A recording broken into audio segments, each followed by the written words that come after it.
Well, as promised, our podcast, What Remains, is back today with a new episode, episode 12. This involves the case of the remains of a man found in 2010 in Charlotte. Here's a preview. His remains were found by a construction crew, and it was near our homeless area of Charlotte. This construction crew was clearing out a storm drain area that had kind of filled with debris, and in doing so, they located a skull.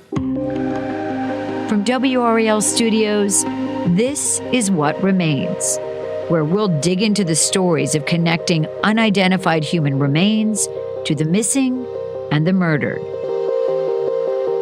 My interest definitely peaked. We're, of course, joined by our very own host of What Remains, Amanda Lamb. You know, Amanda, great to see you. Charlotte police recently held a news conference a few weeks ago and announced that they finally solved this case. How did they do it?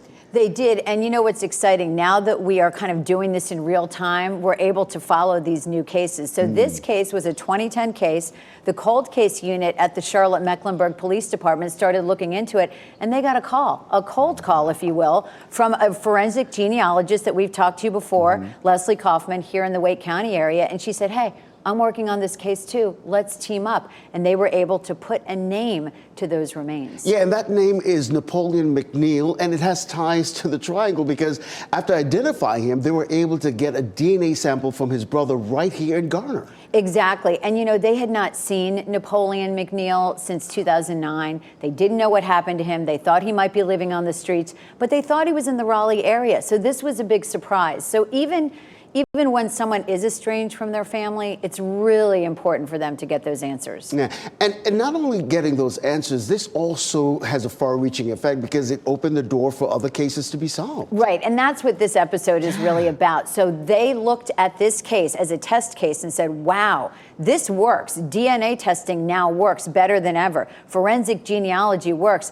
We're going to fund you trying to solve 10 more unidentified remains cases. So the cold case unit is off and running, and they're going to be working with some folks here in Wake County to try to solve all of these cases because they solved that one case. You know, so many of what we do with this podcast and what you do is so intriguing to people.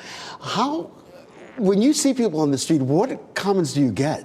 Oh, you know, I think people are just really interested in what goes on behind the scenes. They're interested in the genealogy, in the forensics, in the DNA testing, in the science. And I've learned so much by doing it. So there's just so many more stories to tell, and we can't wait to bring them to you every 2 weeks starting today. Oh, that's great. And of course, you can listen to What Remains on Apple, Spotify, or Wondery, or wherever you get your podcasts. For details on each episode, go to whatremainspodcast.com. Amanda, always great to see you. Great to see you, Ken.